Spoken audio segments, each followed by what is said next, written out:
Remue ménage.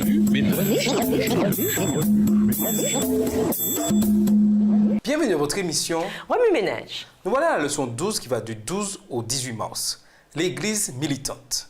Écoute, je me tiens à la porte et je frappe. Si quelqu'un entend ma voix et ouvre la porte, j'entrerai chez lui, je prendrai un repas avec lui et lui avec moi. Apocalypse 3, verset 20. Vous arrive-t-il de fermer partiellement votre cœur à Jésus? Pourtant, il persiste à frapper, espérant que vous lui ouvrirez et le ferez entrer. L'amour de Dieu omniprésent dans chaque révélation. Lisons Apocalypse 1, verset 20. Apocalypse 1, le verset 20. Le mystère des 7 étoiles que tu as vues dans ma main droite et des 7 chandeliers d'or. Les 7 étoiles sont les anges des 7 églises et les 7 chandeliers sont les 7 églises. Je crois que dans le livre de l'Apocalypse, Dieu nous révèle quelque chose d'important, en particulier dans les passages évoquant les 7 églises. Dieu nous aime et a un plan pour nous. Dieu donna des visions à Jean et lui ordonna de transmettre ce qu'il avait vu.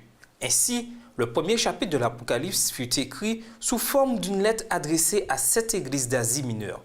Mais comme ce chapitre utilise aussi des symboles, les anges et les chandeliers, nous voyons que ces églises sont aussi symboliques que réelles. Cela nous conduit à parler des 4 principales méthodes que l'on peut utiliser pour interpréter les prophéties de l'Apocalypse. La méthode prétériste, la méthode historico-biblique utilisée par les adventistes notamment, la méthode futuriste et la méthode idéaliste. Les 3 premières méthodes gravitent autour de la période de temps mentionnée dans la phrase suivante d'Apocalypse 1, le verset 19. Aussi bien ce qui se passe maintenant que ce qui doit arriver ensuite. La méthode prétériste interprète les événements décrits dans l'Apocalypse comme se déroulant pendant la vie de Jean ou peu après. Pour les historicistes, certains de ces événements peuvent s'être déroulés à une époque contemporaine de l'auteur. Cependant, beaucoup s'accomplirent sur des décennies, voire des siècles, et d'autres sont encore à venir. Les historicistes vont examiner d'autres chapitres de l'Apocalypse et s'efforcer d'identifier les événements historiques réels s'appliquant à ce que Jean décrit. Puis, ils vont s'efforcer de trouver quels événements doivent encore se produire.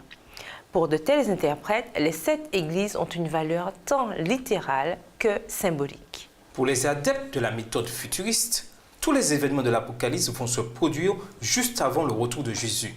Enfin, la méthode idéaliste suggère que toutes les générations de l'histoire peuvent retirer un bénéfice de l'ensemble de l'Apocalypse, chaque époque ayant un antéchrist devant demeurer fidèle et ainsi de suite. Que d'interprétations possibles!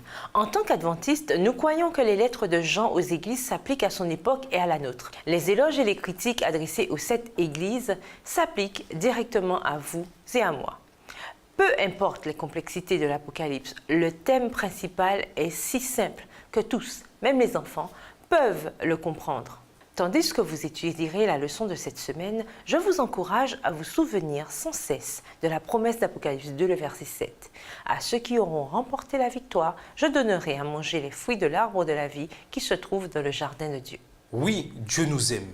Il désire que nous soyons avec lui pour l'éternité. Au revoir. Et à demain si Dieu veut. Remue ménage. Remue ménage.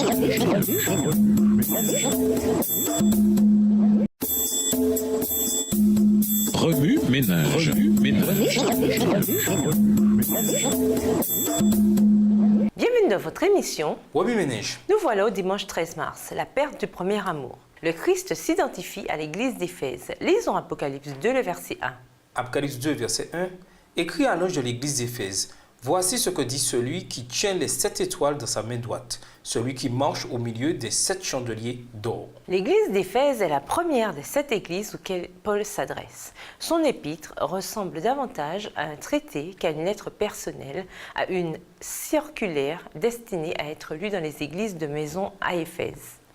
De même qu'en Asie mineure occidentale, la partie ouest de la Turquie d'aujourd'hui. Les 7 églises forment corps. Loin de les observer à distance, le Christ se tient au milieu d'elles. Le terme utilisé ici veut dire en, dans, au milieu d'eux. Dans la version Louis II 1910, il est traduit par parmi. Ainsi, nous voyons que Jésus s'est rapproché des églises. Comme il les connaît bien, il est à même de faire des observations à leur sujet. Les églises sont représentées par les 7 étoiles que Jésus tient dans sa main droite. Ce fait nous révèle qu'il est un Dieu personnel, comme le texte de samedi nous le rappelle. Il nous aime et veut que nous passions l'éternité avec lui. Persévérance. Lisons Apocalypse 2, les versets 1 à 3. Apocalypse 2, les versets 1 à 3. Écrit à l'ange de l'église d'Éphèse. Voici ce que dit celui qui tient les 7 étoiles dans sa main droite, celui qui marche au milieu des 7 chandeliers d'or. Je connais tes œuvres, ton travail et ta persévérance. Je sais que tu ne peux supporter les méchants, que tu as éprouvé ceux qui se disent apôtres et qui ne le sont pas, et que tu les as trouvés menteurs, que tu as de la persévérance, que tu as souffert à cause de mon nom et que tu ne t'es point lassé. L'église d'Éphèse avait identifié les méchants. Elle n'hésitait pas à éprouver ceux qui se disaient apôtres. Les croyants d'Éphèse souffrirent énormément pour être restés fidèles à Jésus. Et Dieu les loua pour cela. Ils souffrirent parce qu'ils s'efforcèrent de faire de bonnes œuvres. Témoins de ces choses, Jésus les loua pour leur fidélité et leur patience. Les critiques. Lisons Apocalypse 2, verset 4. Apocalypse 2, le verset 4. « Mais ce que j'ai contre toi, c'est que tu as abandonné ton premier amour. » Apocalypse 2, verset 4 a trait au cœur. Christ vit toutes les bonnes œuvres des membres de l'église d'Éphèse. Il vit l'amour qu'ils avaient les uns pour les autres au début. Mais avec le temps, ils perdirent cet amour. Dans le texte original, le texte grec pour amour est agapé. C'est cet amour que le Christ a pour l'humanité. Le même mot est utilisé pour décrire l'amour qui conduisit notre Sauveur à la croix.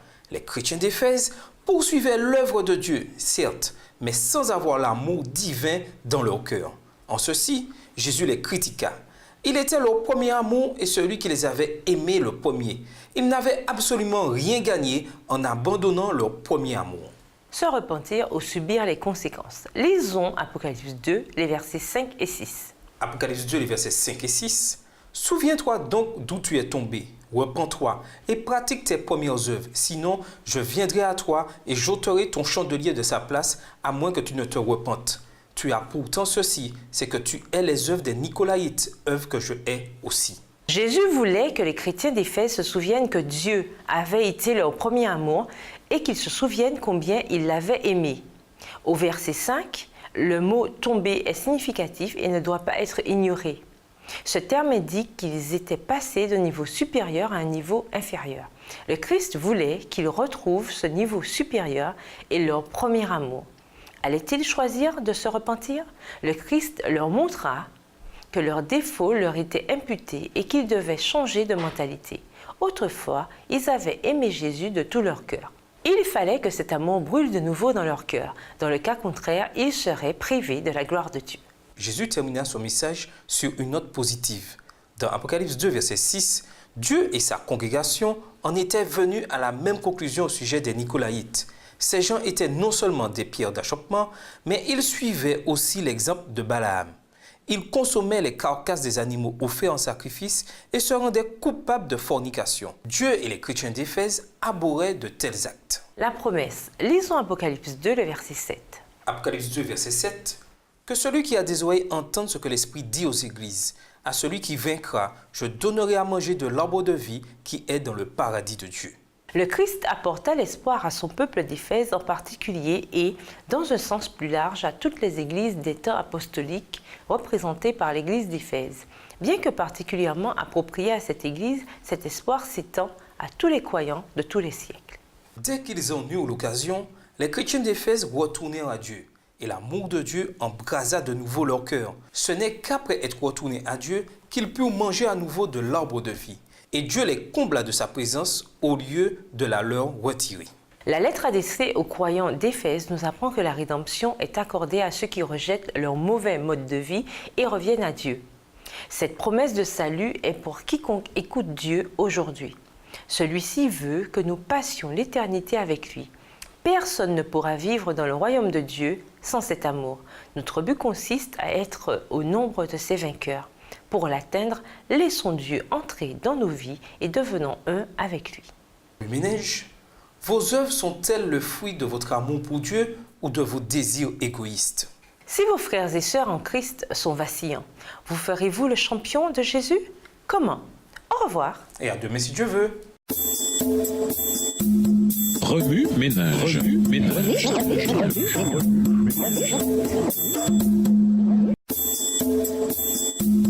Remue ménage. Remue ménage.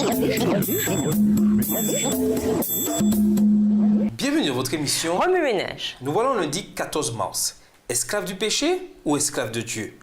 Lisons Éphésiens 6, verset 12. Éphésiens 6, verset 12, « Car nous n'avons pas lutté contre la chair et le sang, mais contre les dominations, contre les autorités, contre les princes de ce monde de ténèbres, contre les esprits méchants dans les lieux célestes. » Les 3 premiers chapitres de l'Apocalypse parlent des différentes églises et de leurs difficultés particulières. Smyrne ne semblait pas avoir de problème grave, mais elle reçut le conseil d'être fidèle jusqu'à la mort. Apocalypse 2, verset 10. Si vous maintenez avec fermeté votre volonté en accord avec le Seigneur, toutes vos émotions seront amenées captives à la volonté de Jésus. Vos pieds seront affermis sur le rocher. Il faudra parfois réquisitionner toute la force de volonté dont vous êtes capable, mais Dieu agira en votre faveur et vous façonnera pour que vous soyez un vase d'honneur. Ne faites jamais un pas dans la direction de l'ennemi et le Seigneur sera votre aide. Les membres de l'église de Pergame, eux, commencèrent à suivre de faux enseignements. Le peuple d'Israël était alors fidèle à Dieu. Aussi longtemps qu'il lui resta attaché, il n'y eut ni sur la terre, ni dans les enfers, aucune puissance capable de lui résister. Mais la malédiction que Balaam ne put faire venir sur le peuple de Dieu, il réussit enfin à la lui attirer en le faisant tomber dans le péché. Satan s'ingénie à faire sortir les soldats de la croix hors de leur forteresse, prêts à abattre tous ceux qui s'aventureront sur son terrain. Notre seule sécurité se trouve dans une humble confiance en Dieu et dans une obéissance intégrale à tous ses commandements. Ellen White nous donne un aperçu de la lutte que se livrent le péché et la volonté humaine. Elle utilise Éphésiens 6, verset 12 pour définir notre position dans le grand conflit. Elle conclut en ces termes. La vie chrétienne est un état de guerre. Seul le secours divin peut nous assurer la victoire dans la lutte de la justice contre l'injustice. Remue-ménage, Satan essaie constamment de fausser notre perception de Dieu et de tout ce qui est juste. Réfléchissez aux façons dont le monde se détourne de la parole de Dieu. Pour arriver à combattre notre nature pécheresse, nous devons nous appuyer sur Dieu. De quelle manière promet-il de nous aider?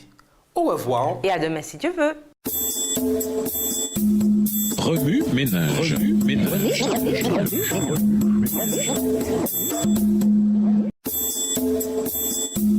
Remue-ménage. Remue-ménage. Bienvenue dans votre émission. Remue-ménage. Nous voilà au mardi 15 mars, l'hospitalité et l'écoute. Lisons Apocalypse 3, les versets 2, 3 et 20.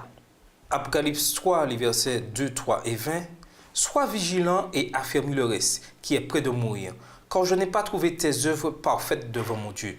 Rappelle-toi donc comment tu as reçu et entendu, et garde et repens-toi. Si tu ne veilles pas, je viendrai comme un voleur, et tu ne sauras pas à quelle heure je viendrai sur toi. Verset 20. Voici, je me tiens à la porte et je frappe. Si quelqu'un entend ma voix et ouvre la porte, j'entrerai chez lui, je souperai avec lui et lui avec moi. Dans l'ancien Israël, le climat désertique et les dangers du mode de vie nomade rendaient l'exercice de l'hospitalité nécessaire. Un voyageur épuisé, frappant à une porte, était accueilli à bras ouverts et sans hésitation. Le mot hébreu « mitzvah » décrit souvent un acte de bonté en relation avec l'aide apportée aux pauvres. Les Israélites étant passés de l'état de tribu nomade à celui de nation reconnue, l'hospitalité continua à faire partie de leur culture. Au début des années 60 après Jésus-Christ, l'apôtre Paul contribua à l'établissement de 9 églises dans 9 villes différentes. Avant que Jean ne rédige le livre de l'Apocalypse, 3 de ces villes avaient été détruites par un séisme. Seule la Odyssée avait été reconstruite. Il ne restait donc à ce moment-là que 7 églises chrétiennes. Or, ces églises dépendaient les unes des autres pour survivre. Mais qu'est-ce que l'hospitalité a à voir avec l'Apocalypse? L'image de Jésus frappant à la porte, Apocalypse 3, le verset 20, nous interroge sur notre réponse. Cependant, la question n'est pas de savoir si la porte s'ouvrira ou non, mais plutôt si la personne écoutera la voix de Jésus. Jean conseilla aux membres de l'église de Sardes de se réveiller pour pouvoir entendre la voix de Dieu et être prêts pour la venue de Jésus. En fait, chacune des 7 églises d'Apocalypse avait un problème dont la solution consistait simplement à écouter Dieu et à lui obéir. Le monde est envahi d'images et de bruits qui brouillent notre connexion avec Dieu. La sonnerie d'un téléphone, par exemple, est source de distraction au moment de la prière ou de l'étude biblique. Par ailleurs, il est intéressant de noter qu'une personne est bombardée de 5000 publicités par jour, la plupart d'entre elles n'étant certainement pas destinées à nous connecter au Sauveur. Certaines lectures de l'Apocalypse ont tendance à se focaliser sur l'aspect terrifiant de la prophétie apocalyptique. Mais l'Apocalypse, c'est beaucoup plus que ça. Ce livre nous appelle d'écouter la voix de Dieu afin d'être prêt à ouvrir la porte quand Jésus frappera. Que chacun, s'il a des oreilles, écoute bien ce que l'Esprit dit aux églises. Apocalypse 3, verset 6. Se borner à lire la prophétie ne suffit pas. Si nous voulons vraiment comprendre la prophétie, il nous faut écouter le Saint-Esprit. Remue-ménage, comment le concept biblique de l'hospitalité s'applique-t-il au retour de Jésus? Comment éviter des distractions lorsque vous étudiez la Bible? Dans quel secteur Dieu vous appelle-t-il à vous réveiller? Au revoir. Et à demain si Dieu veut. Remue-ménage. Remue-ménage.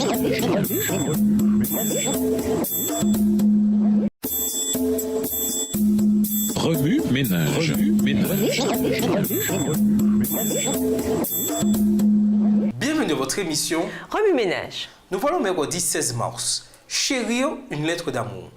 Lisons Ésaïe 60, verset 14. Ésaïe 60, le verset 14. Les fils de tes oppresseurs viendront s'humilier devant toi, et tous ceux qui te méprisaient se prosterneront à tes pieds. Ils t'appelleront ville de l'Éternel, Sion du Saint d'Israël. Chaque église décrite dans l'Apocalypse a ses bons et ses mauvais côtés. Comme le texte de dimanche nous le dit, le livre de l'Apocalypse ne traite pas que de prophétie. Il traite aussi de l'application de ces vérités dans notre vie quotidienne. Même personne prétendant que nous sommes l'église de la Odyssée, de laquelle le Seigneur a dit « Je connais ton activité, je sais que tu n'es ni froid ni bouillant, si seulement tu étais l'un ou l'autre. » Apocalypse 3, verset 15. Ainsi, si nous ne voulons pas ressembler à la Odyssée, nous devons examiner l'église de Philadelphie, celle qui, parmi les 7, reçut le plus d'éloges de la part de Jésus. Premièrement, l'église de Philadelphie gardait la parole de Dieu. Apocalypse 3, le verset 8. Imaginez un instant que vous recevez une lettre d'une personne que vous aimez de tout votre cœur.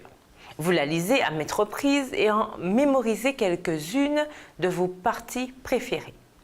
Vous gardez même les parties qui vous plaisent moins. Vous conservez cette lettre dans son intégralité et en chérissez chaque mot pendant des années. Par-dessus tout, vous voulez suivre les conseils qui s'y trouvent. C'est ainsi que nous devrions essayer d'obéir à la parole de Dieu. Deuxièmement, l'église de Philadelphie ne reniait pas le nom de Dieu. Apocalypse 3, verset 8. On ne renie pas quelqu'un qu'on aime. À vrai dire, on fait exactement le contraire. On parle en bien de cette personne. Quand nous en viendrons à connaître Dieu, quand nous ferons l'expérience de son amour et de sa grâce, nous trouverons des façons de parler de lui à nos amis, à nos voisins, à nos camarades de classe et à nos collègues de travail. Troisièmement, l'église de Philadelphie persévérait comme Dieu l'avait ordonné. Apocalypse 3, le verset 10. Quand on aime quelqu'un, on fait l'impossible pour régler les problèmes qui surgissent. On ne lâche pas cette personne au premier conflit venu. De même, nous devrions continuer à lire la parole de Dieu, même quand tout va de travers dans notre vie. Le Christ fit de magnifiques promesses à l'église de Philadelphie. Apocalypse 3, les versets 8 à 12. Nous pouvons appliquer ces promesses dans notre vie. Attendons avec impatience le retour de Jésus et d'ici là, retenons fermement ce que nous avons afin que personne ne nous prenne notre couronne de victoire. Verset 11. Remue-ménage, pourquoi est-il important d'analyser les bons et les mauvais points de chaque église mentionnée dans l'Apocalypse? Dieu promet à l'église de Philadelphie de grandes récompenses à son retour. Selon vous, quelle est la plus grande récompense? Pourquoi? Qu'est-ce qui est le plus important? Les récompenses ou les choses qu'il faut faire avant de recevoir les récompenses? Justifiez votre réponse. Au revoir. Et à demain si Dieu veut. Remue-ménage. Remue-ménage.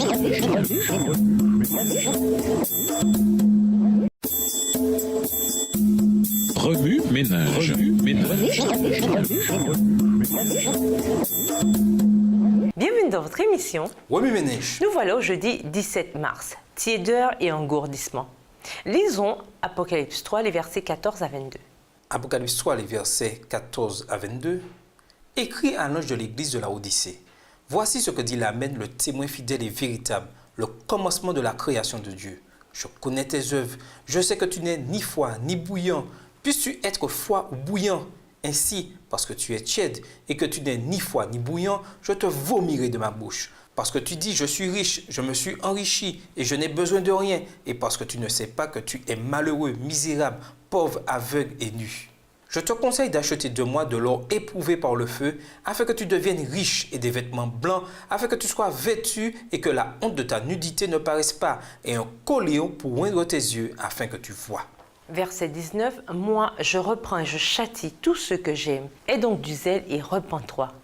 Voici, je me tiens à la porte et je frappe. Si quelqu'un entend ma voix et ouvre la porte, j'entrerai chez lui, je souperai avec lui et lui avec moi. Celui qui vaincra, je le ferai asseoir avec moi sur mon trône, comme moi j'ai vaincu et me suis assis avec mon Père sur son trône. Que celui qui a des oreilles entende ce que l'Esprit dit aux églises. » Nous ressemblons, avons-nous dit dans la leçon de mercredi, à l'église de la Odyssée. Certains chrétiens ne se passionnent pas pour l'évangile. Leur relation avec le Christ est froide ou tiède. Et dans un certain sens, ils font ce qu'ils ont envie, que leur façon de vivre plaise à Dieu ou pas. En tant qu'adventiste, j'entends tellement souvent dans des sermons et des méditations sur la Odyssée parler de tiédeurs et de chrétiens qui n'en ont que l'apparence, que j'en suis au point de considérer le message de la Odyssée comme un cliché. Chaque fois que ce message revient, je ne peux m'empêcher de penser, parce qu'il a été si souvent répété, qu'au lieu de nous stimuler et de nous inciter à être bouillants, il nous engourdit et nous endort. Je sais, je suis un peu sur la défensive quand j'entends le message de la Odyssée. Sonner constamment l'alarme est une chose, mais c'est une autre chose de s'entendre dire que la raison de cette alarme, c'est moi. Et donc, que c'est à moi que s'appliquent ces paroles de Jésus. Je vais te vomir de ma bouche. Apocalypse 3, verset 16. Oui, c'est une réprimande, mais le verset 19 me console. Je réprimande et corrige tout ce que j'aime. Fais donc preuve de zèle et change de comportement. Qui, je vous le demande, en entendant qu'il est préférable d'être foi, va se lever et s'écrier « Si c'est comme ça, eh bien, je serai foi !» Nous aspirons tous à la récompense qui accompagne une bonne relation avec Jésus, de sorte que l'auditeur n'a qu'une seule option, être bouillant. Mais alors, une question me taraude l'esprit. D'accord, mais comment savoir si je suis suffisamment bouillant? Je sais que ça semble égoïste et que cela ne fait que renforcer ce que le passage dit. Mais je trouve cela vraiment lourd à porter de me demander si je suis assez bon pour Jésus. Je sais que je ne suis pas Paul et que je ne suis pas comme la mère de Jésus qui accepta de bon cœur l'appel de Dieu à être la mère terrestre du Sauveur. Luc 1, les versets 26 à 38. Je ne suis qu'un simple étudiant qui suit ses cours et qui s'inquiète des choses mondaines de la vie. Est-ce à dire que je ne suis pas bouillant? Parfois, la réponse semble être oui. Même si j'essaie de faire de mon mieux pour être ce que Dieu veut que je sois, et alors le découragement me saisit. C'est pourquoi le message doit être prêché d'une manière qui encourage les auditeurs au lieu de les engloutir. Remue-Ménage, pensez-vous que le message à la Odyssée est prêché à outrance? Pourquoi? Le message de la Odyssée vous a-t-il déjà découragé? Si oui, pourquoi? Que peut-on faire pour pousser les auditeurs à réagir positivement aux réprimandes de ce message? Au revoir. Et à demain si Dieu veut. Remue ménage. Remue ménage.